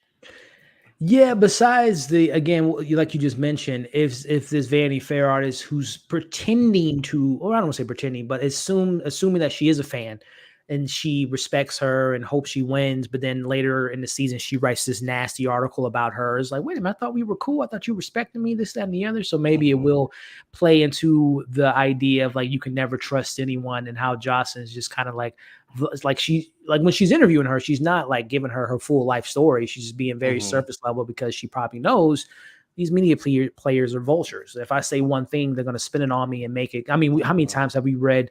We're big movie and TV show fans. How many times we read these headlines and like on Twitter it says the actor said this, but then when you read the article, it's like, no, what It's about like, this, no, that, and the, yeah, you missed the whole right. subtext and what they were actually talking about. They just take the headline. So yeah, it's going to be interesting. To the And point of, yeah, go ahead. Oh, I was gonna say, and I think it probably could have like spoken to the point that she may have just been trying to like get her to reveal a bit more without like Yeah. going straight for it. Yep. Because she was like really like just puffing her up, like saying like, "Oh, Yep. she got the focus of an Olympic athlete." You know what I Yep. mean? Yep. And if you notice that like that recording time was at like 2 hours Yeah. plus. We yeah. Yep. So Yep. I was like, "Ooh, okay." So they've been at it for a long time. And it just seems like Jocelyn was just like, "Yep, I'm doing this, I'm doing that," and Yeah. not really like given much Yep. of an interview. But I agree. yeah, I think who it's knows? I think to your point, I think this character and just the idea of the media being a strong presence of this show, because again, we know pop stars are made and make. It used to be like the DJs would make or break your career, like when they spin your records 10, 12 Mm-hmm, times. But obviously, no, I don't listen to the radio. I haven't listened to the radio in years. But mm-hmm, how I listen to artists is playing a playlist on mm-hmm, iTunes and how I find someone, or TikTok is how, like, oh, this song's dope. Who made this? So, mm-hmm. but maybe it's showing us that the media still does have a grip. The roles have switched where the media is the one that can make you seem like you're the hot shit or you're someone to not root for. So I think that's going to play big into the rest of the show. But Yeah, um, uh, absolutely. uh, as we kind of wrap it up now, we get a really kind of, again, you mentioned earlier how Lila is someone that she can rely on. They have a really kind of a moment where she's like, do you like my music? Do you like my song? She's just being a nice friend. Like, yeah, it's cool. It's different from your other Mm-hmm. songs. It speaks differently. And this is where we see Johnson's like, I'm talking about if you want to be with me, you better bring the bag, or I can't remember the exact Yeah, lyrics or like whatever. But she yeah, if even you want knows to is know like, your that's not who I am. Like, you don't need to have money to be with me or whatever the case may be. So yeah, But I was again, really who intrigued. are you though? Who Like we exactly? don't know That's the as the question, audience, like right? we don't really know who you are. Yeah, Is yeah. this you or is it not? Exactly, It's weird. man. I couldn't agree with you It's more. I weird. was hoping, but again, I did appreciate just that quieter moment and very much, I guess I could say interested to see if this is a true relationship and if we know that she is a true friend. But again, knowing how the Weeknd's character is going to maybe split them apart because she is the only one that actually cares for her and cares about her well being. So I'm very intrigued to see where this goes. But Mm-hmm. as we wrap it up now, we get Blade walking up in his all black It is outfit. Blade. Man, I'm like, bro, this dude coming in. Oh, which Oh. part I didn't want to forget this. It was always like, what does this mean? Like, why were they watching in the background when they had the conversation? We were watching Basic Instinct, and Mm-hmm. there was a subtle line of like she killed him, Mm-hmm. Michael Douglas character and the Sharon Stone character. So I don't know if that's going to play. I don't know if you guys have seen not Fatal Attraction, but Basic Instinct. Yes. If that's potentially foreshadowing of Jocelyn maybe killing, the Weeknd's character or vice versa. So I'm very intrigued Right. to. A good movie too, by the way. If you guys never seen Basic Instinct, really good thriller back in the 80s. But as we wrap it up, man, like I said, I'm trying to find like when the gates of hell open and this man comes walking through with his all black. It was kind of like I want to say It's dark, but it was just like, vampire-esque yeah, it was though. like It vampire-esque. Like he it was had a to like joke. be invited into the house almost like before he like stepped another foot. I Be was like, invited, yeah, like oh, you is gotta he let him a vampire. vampire? Is he about to do some weird, crazy shit? And Yeah, it's gonna turn into one of those shows? right. Because I was all for it. Like, to be honest, like I was like, okay, it's gotta have something happening. Yeah, Something's gotta happen. the hook And is he's a vampire. He's seducing yeah, her with his vampire magic. it feels that Uh, way. that would be funny. But yeah, she's so Jocelyn tells her friend to let him in and to, players got to play. She's like, hey, let him wait, have him walk around. I'll come down when I'm ready. And by the way, that was the wardrobe or the, what she had on was the one she was taking the photo shoot in, which again, I don't know if it speaks to, again, I'm looking at these character moments. She tells, she's wearing the high heels and her friend's like, why are you wearing those high heels? You're in your own home. Why aren't you, you're trying to Yeah, go all out. She's like, cause I want to look taller than him. yeah. And the reason I took that line a little bit later now is because as they're in the music room a little bit later, he immediately takes her shoes off, which to me Mm-hmm. was a power move because again, in Joss's mind, she wants to control the situation. She wants to be taller than him. But as soon as they're in this intimate moment in the situation, he controls the situation because he immediately takes her shoes off and makes her Mm-hmm. lower than him, which I think again just speaks to him controlling the situation at hand. But as we wrap it up, man, we end with her playing this song. He's just like, it's fine. Do you like it? No, I got a bunch of yes people. The studio likes it, yada yada yada. And ultimately, he again, when he's making his moves, got the ice on her legs, getting all hot and Yeah. steamy, and he's teasing her. Right. This is Mm-hmm. again the manipulation of her. Is like, I'm not gonna have sex with you right away. I'm gonna Mm-hmm. bait you to. Like You're gonna want me. It's not cat gonna and be the other way mouse around. type of Exactly. thing. He's Yeah. controlling the whole thing. So he eventually gets to the point where he hears a song and he has a note for her, and it's that she doesn't sing as though that she is someone that is that provocative. She's not a sexual. She's not a person that can lean to those notes, those levels. So then he takes off her scarf. We know that she likes to strangle herself or choke herself during these sexual moments. He puts it around her Mm-hmm. neck, and she's hard of breathing, which Mm-hmm. she seems to be into. And he gives her breath. He gives her the way to sing. So, yeah, we have a demonstration Right here, here. guys. It Yeah, is a perfect recreation demonstration. for the Yeah, scene. let me yep. Yeah, Very much it gets kind of ridiculous. look, people got their kinks. I'm not one to judge, but hey, that's what Hmm. works for her. But he puts it over her. She's harder breathing. But again, he's the one that pokes the hole in the scarf and he's like, okay, now you can sing. So it just goes to show you the dominance from him taking off the shoes immediately and let her know you're not on my level. I'm above you.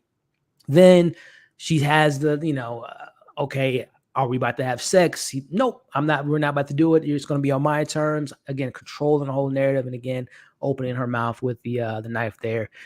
End of the episode 9. So thoughts on this ending, and then just wrapping it up to on a level of interest. Is there enough on this first episode that makes you want to come back and see where this story goes? Um, Flat out, like, not really. No, that I'm going to like super interested in like who these characters are. Again, like, what what does Tedros know about anything about like music? Why does his opinion matter? Who cares? Why would Jocelyn even care about his opinion? Um, what exactly is she looking for? Rather than just like kind of being outside of her sphere or her range or whatever. But why would it be this character that she's going to be going for to advice? Um, what did he mean when it says like, oh, it doesn't sound like you can fuck? Mm, Like, what's that going to sound like later in the season? right. Is she actually going to um this fucking, scene right here? But yeah, 50 like Shades of what Grey here. and yeah, like this is the most vampire looking thing ever. But Dude, if that listen, not to cut you, if that vampire plot somehow makes its way in the show, I'm like, nah, I knew it the whole time. It's gonna be The a thing. It's vampires. gonna end in It's the blade prequel, and it's the follow up to True Blood, and we just didn't know it.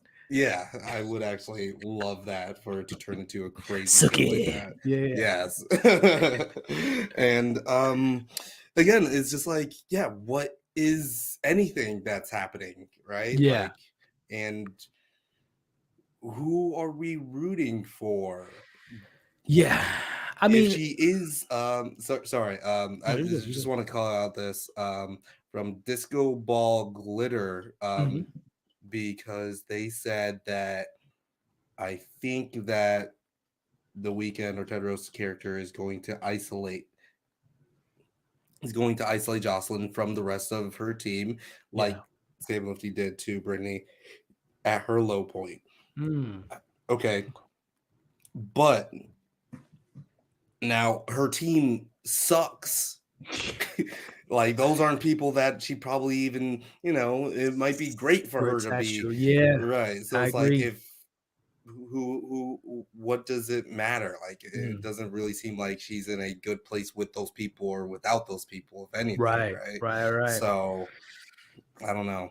It's hard for me to care at Yeah, this no. point. So the only thing, because I just always, I feel bad when people are getting taken advantage of, and again, based on this first episode, on a surface level, it looks very obvious that the Weeknd's character is taking advantage of someone that might not be in the best state of mind, that's just coming out of losing her mom. Again, we don't know if her mom's dead or if she's just missing or in the hospital, or this is just, we'll find out, I guess. But just naturally inside of me, I just feel like the way the Weeknd's taking advantage of her. But we don't, like you mentioned, now we don't know Jocelyn. We don't know if she is maybe taking advantage of him. We don't know where this is going to go. Right. Yeah. Maybe, and not from like she's obviously a much bigger star than he is, but just from like, I'm going to just take what I can from you. You're going to give me a moment in my life that might be dysfunctional, because I want to be dysfunctional right at this point in my life. I want to shake things up. So who's to say that? So I guess that's the episode is like, when you walked away from this episode, like you said, Nine, I don't think none of us was rooting for the Weeknd, but were we rooting for Jocelyn? And I think, like there's nothing besides her just being someone.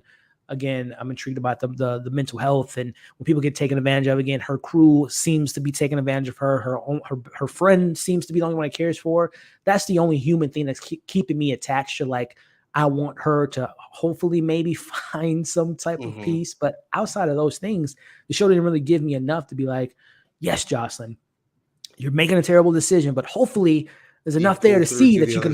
I don't see that. Yeah, so like, this is something like a repetitive thing that she does, where she finds these destructive people or activities that she engages in, that whenever she's at a low point, she wants to hurt herself. She wants to be destructive. She wants to, make things chaotic. So we'll see. I think this show would have benefited from a 2-episode premiere. I know it probably would have been like, that's a good point. Really like long, 2-hour but premiere. Yeah. It's just that, like, they didn't give us enough to There's make no us hook. care about the character. Yeah, there really is no hook. Yeah. And if its legacy right now is going to be like, oh, titties, right? Like, that is literally it's going to be the legacy, and it doesn't it doesn't have like anything else. Like, this was supposed to be the episode where everyone has to kind of like eat their words about, like, oh, it's just sexy for sex sake, right? It didn't do that. It did not do that at all. I agree with you, Nine. It was there were seeds planted that were like, okay, again, we had to pull it out of, because the show didn't really flat out just definitively say certain things. But again, there are little hints of like, okay, this is an interesting character moment. This is interesting why she's choking herself or pleasuring herself. This is interesting that she doesn't really care about the photo being out there. But outside of that, man, it's just like, how many times have we seen pop stars, celebrities in general, just be self-destructive? And it's just like, you have the world at the palm of your hands, and again, I would hope to find out to be in that position of power. But you always, when we see like these celebrities getting themselves into scandals and find themselves in destructive behavior, you're just like, why? Right. So I'm hoping that the show explores that why. You mentioned Britney Spears earlier, and I obviously I'm very familiar with her career and what she meant in that time of her career. But what was the reason why Britney Spears snapped? What was her mental break? Was it too much pressure? Was it trying to always be a megastar? So that's where I want the show to maybe explore. What is it that makes, everyone's obviously different, but what is it that's going to make Jocelyn crack, break, redeem herself, not redeem herself, go down this path? And this first episode didn't do that. Like you said, maybe it should have been revealed that Weeknd was a vampire. And again, like, it would be a different story if we if we saw her start from the mud, like start from the bottom and like kind of like get up into like the more prestige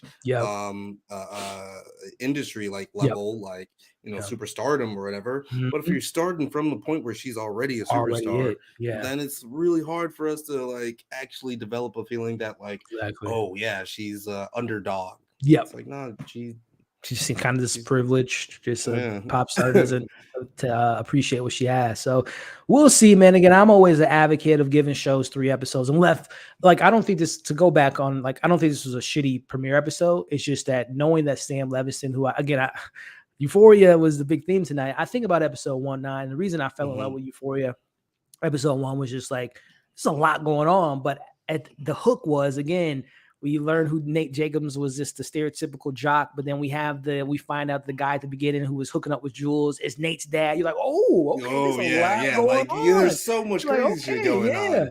And then this is like, There's this not show a didn't lot. have that like mic drop, like, oh, what's going on? Uh-huh. Is he a vampire? Yeah. But If it's just like, yeah, if there's like a little bit of holy water that like yeah. sprinkled on him, he's like, It's like, I'd have been it's, like, yeah, okay, yeah. I'll be tuning in next week. I will be here. But no, Yeah, nothing like it that. didn't have that gotcha moment. But again, like you said, Nine, if it would have been, some shows do benefit from a back to back, like this is the setup, this is where we're going.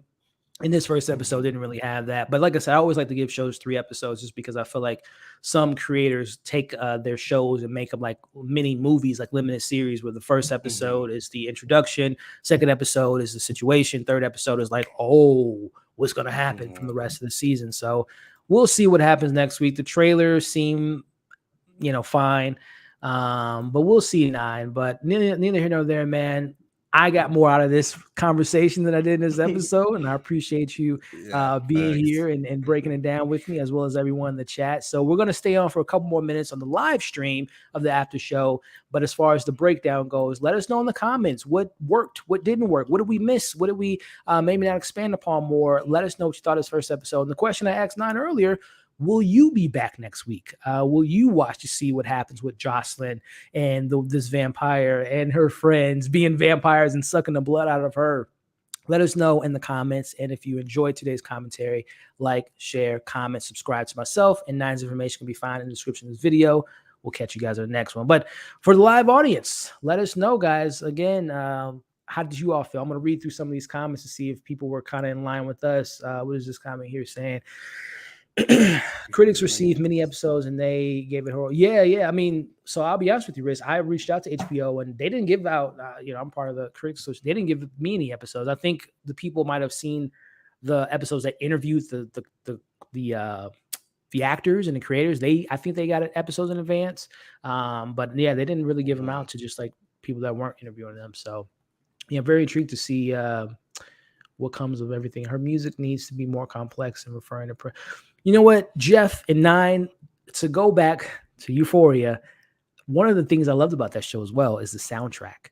Labyrinth Yeah. soundtrack was fire. It was a character within Mhm. itself.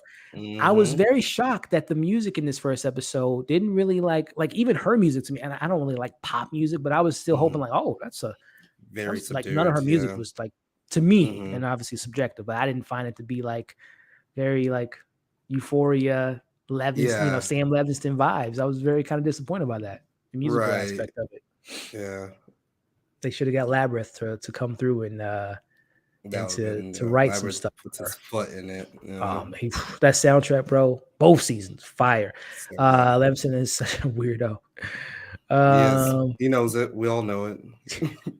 how do you even choke yourself on purpose? Is that a thing? Yeah, listen,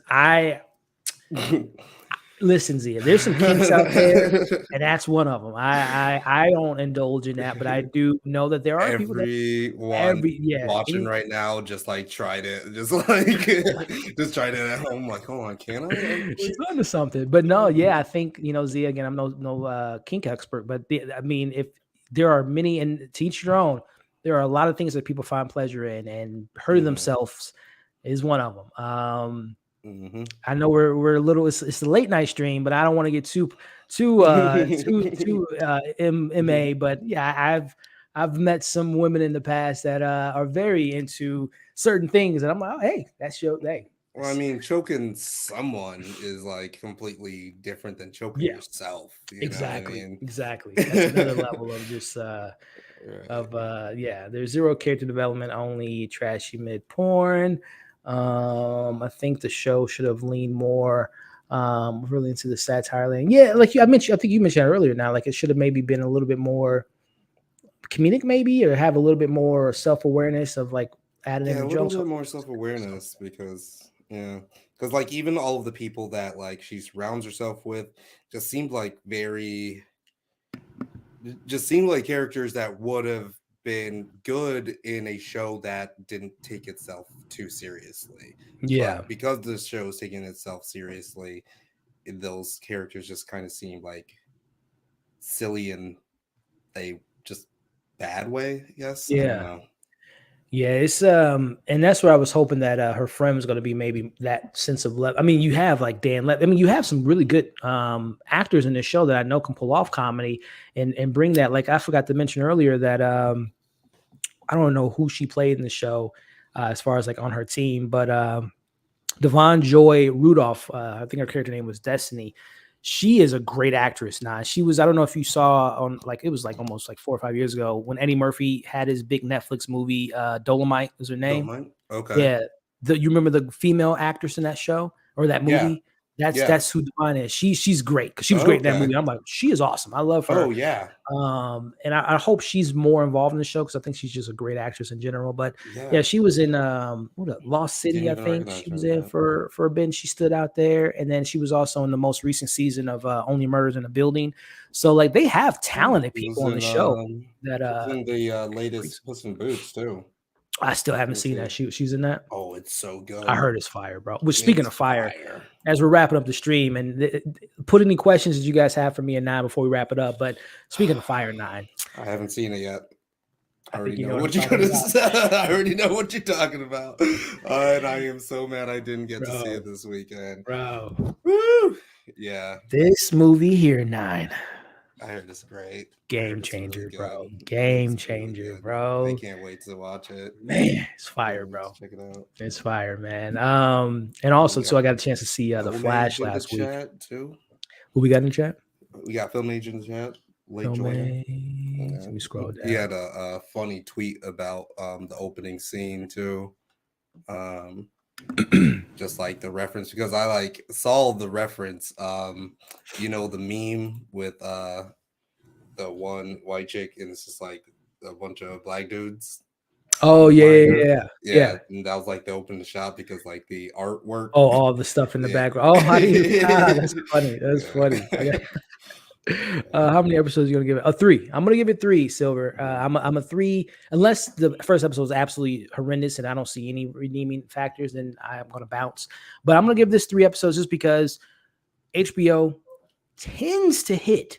As we know with Barry, Succession, Wire, so on and so forth, Game of Thrones for most of it, they tend to this is their premiere summer show. There's a reason why they put Barry and Succession on at the same time, is because they wanted to give this show, I think, the proper kind of like, because you, regardless of how you feel about Euphoria out there, Euphoria is like one of their biggest shows in the last 5 years. Like that show took off, especially in the vein of TikTok and how kids just have gravitated towards the show.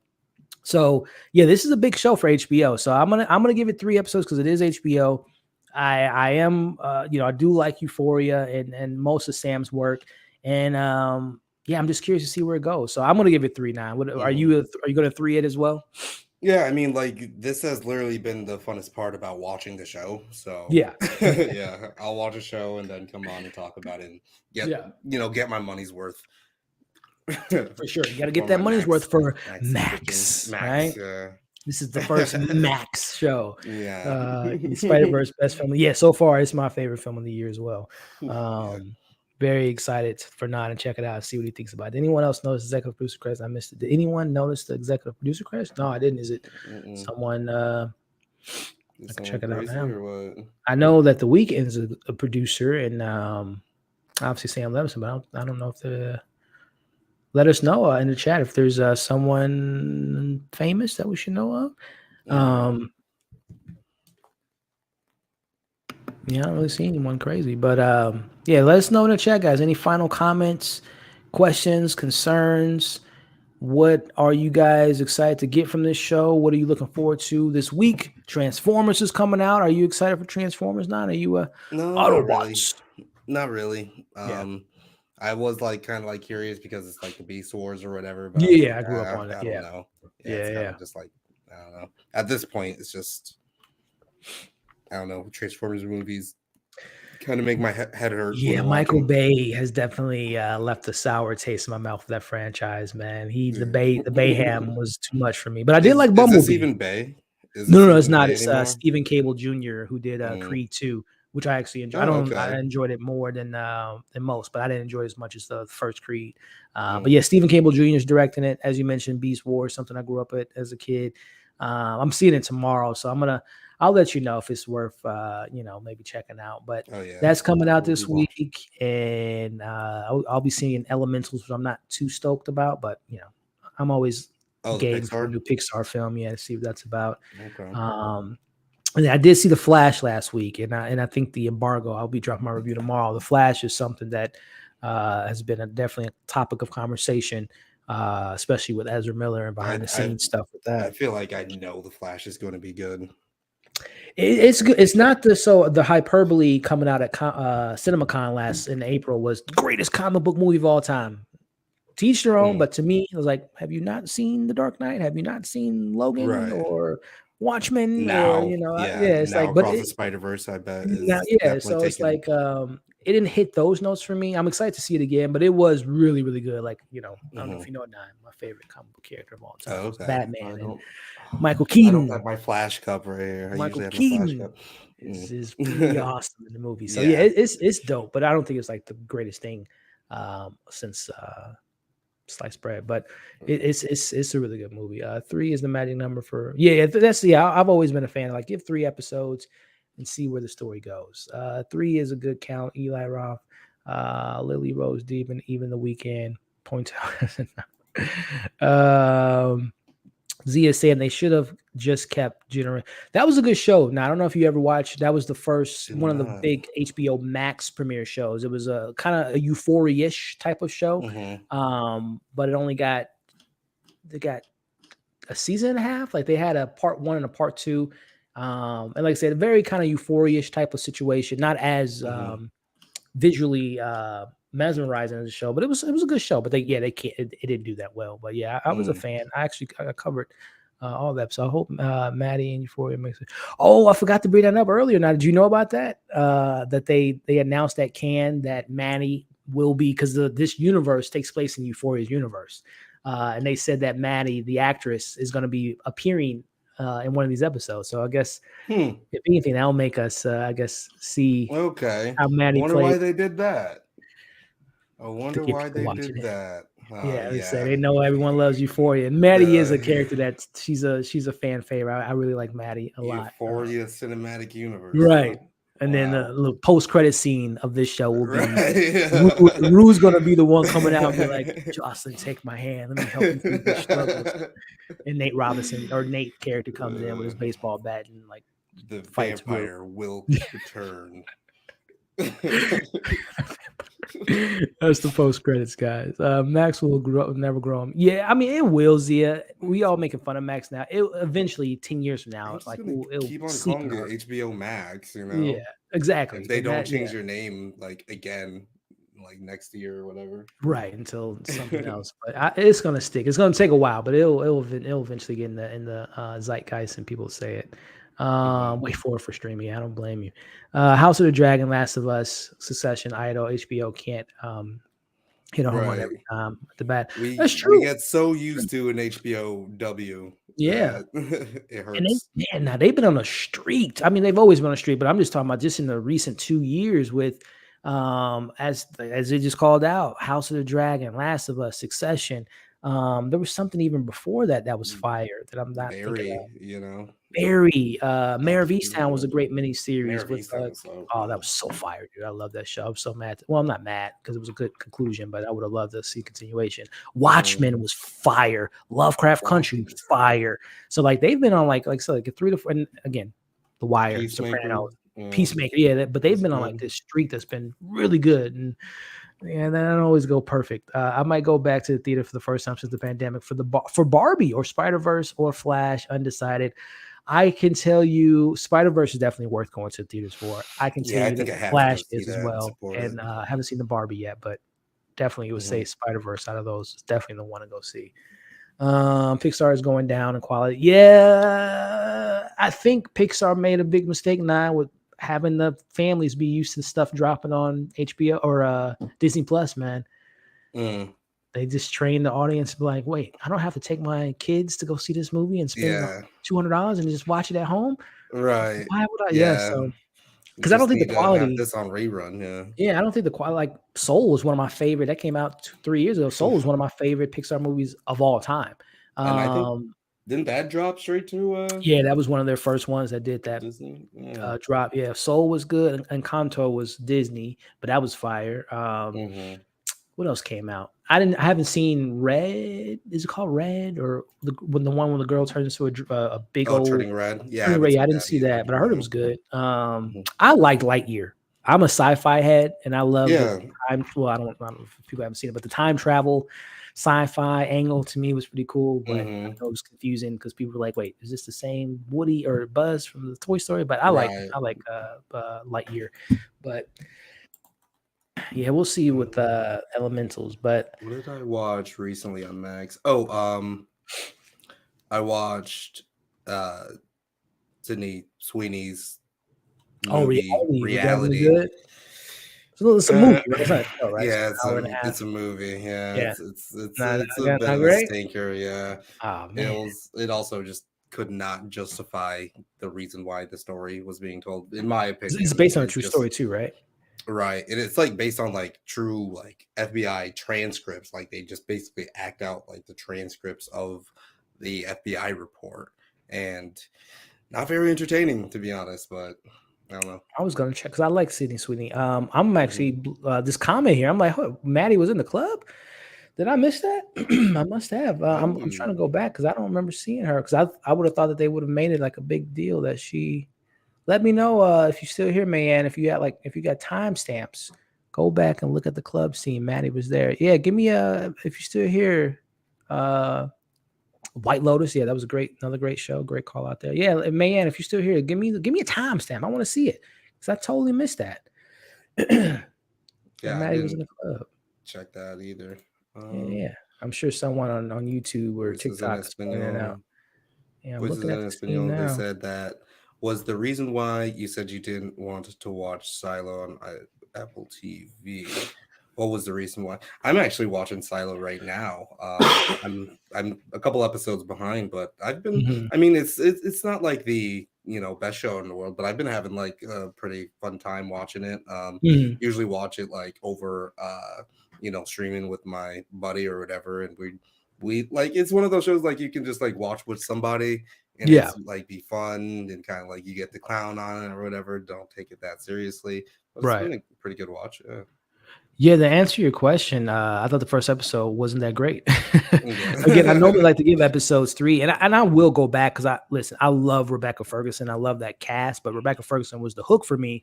Where I And was like, she oh, wasn't even in the she first wasn't in the first episode. episode Yeah, until the she last wasn't 2 minutes. So I'm like, even. what am I wasting? So, and then the whole, not to get into another review, but the whole relationship between David Oyelowo and Rashida Jones character. I'm like, this. Mm-hmm. I didn't buy their relationship. I didn't care Mm-hmm. that she had to go out. Like this is silly to me. Mm-hmm. But yeah, I mean, I've heard it's good. Yeah, it's And okay. I might go back once it's like said and done. Well, funny enough, I got the Apple sent me the show like a month ago. I just didn't. I was just like, I didn't make Damn. time to listen to it.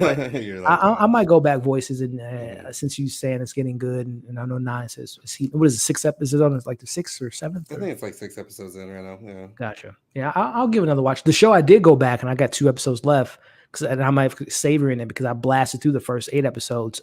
Shrinking. I think we talked about it like a couple weeks ago. Oh, yeah, yeah. Shrinking So is you're talking fire, about that. bro. Yeah. I love that show. I love it.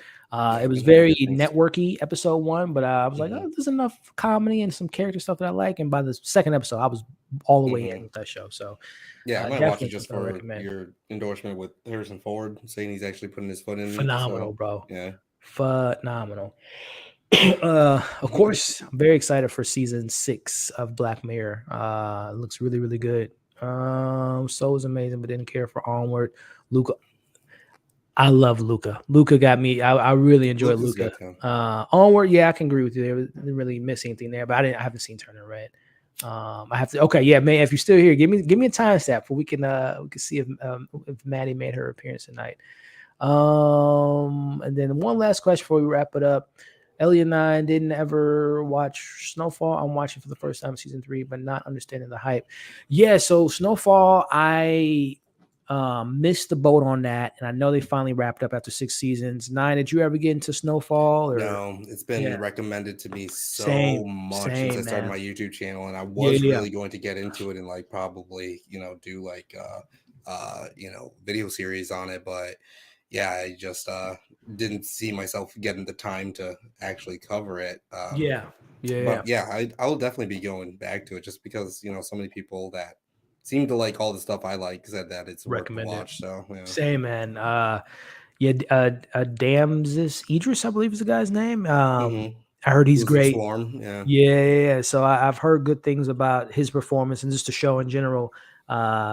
Being based into reality of the whole crack epidemic and stuff like that. So yeah, I'm gonna one of these days I'm gonna sit down and watch it because I heard great things about it, and now that it's finally over, I can watch it all at once. So yeah, one of these days I will definitely dive into the Snowfall and see what the hype was about. Mm-hmm. I just revisited season 1 of Black Mirror and his performance. Okay, yeah, season 1 and 2. Well, all the episodes are great, but yeah, I remember watching that for the first time. Like, what is this? This is so. I think Black Mirror was the reason well, not the reason, but the first time I ever saw Daniel Kaluuya in anything was an episode of Black Mirror. Oh yeah, when he's Give on the Snowfall treadmill and shit. grace the Or first few episodes. Yeah, yeah. No, I'm gonna watch it. See, I'm just I just gotta find that time. So far, it's mid for me, but I gotta check it out. Please review if you can. I don't know if I'll review it, but I might. If I ever watch a season, I might give like a season overview, like a quick video. yeah, But we'll see. We'll see. Okay, go to the club. As soon as it says, "Hey, it's Matt." All right, let's see. Let's see. 34, Man, 54. where is it? 30. Hold on. What she Mine is say? 34.54. So Minus 34. Now you're making it even harder. All right, uh, 34. All right, 50. All right, man. I'm going back. 34. What was it? 34 what? 54. All right. 54. 34, 54, 34, 54. All right, all right. Let me go back. I'm at it. I'm not going to put it on the screen, so I don't want the stream to be taken down, but I'm going to that mark. 5, 4. All right. I'm going to pull it up. The exact moment that you gave me. You said 34. I'm at 34.55. Give me Okay, 1 second. so is that her taking? Oh, right. I see her. I see her. Okay, she's just like right there in the Wait, you like have it? now we're. No, I see her. You you just had her on screen for like a split second. She Oh, I was just did? behind that person. Yeah, she was just behind that silhouette. Hold on. Did I miss it? Like someone just walked in front of her Is it face now? right Is it then. Maddie or is it someone that kind of resembles her? It looked like Maddie, Hold on, let me see. and she was like part of the gang.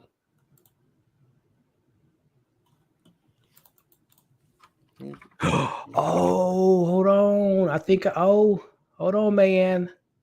I think. Oh shoot, you're right. I think that is Mm-hmm. her. Oh snap. Trying to time it. It's literally like a split second. She's like Mm-hmm. wearing a jacket and she's hanging out the crew. Yeah, yeah, yeah. Right. Good catch, man. I'm trying to time it perfectly.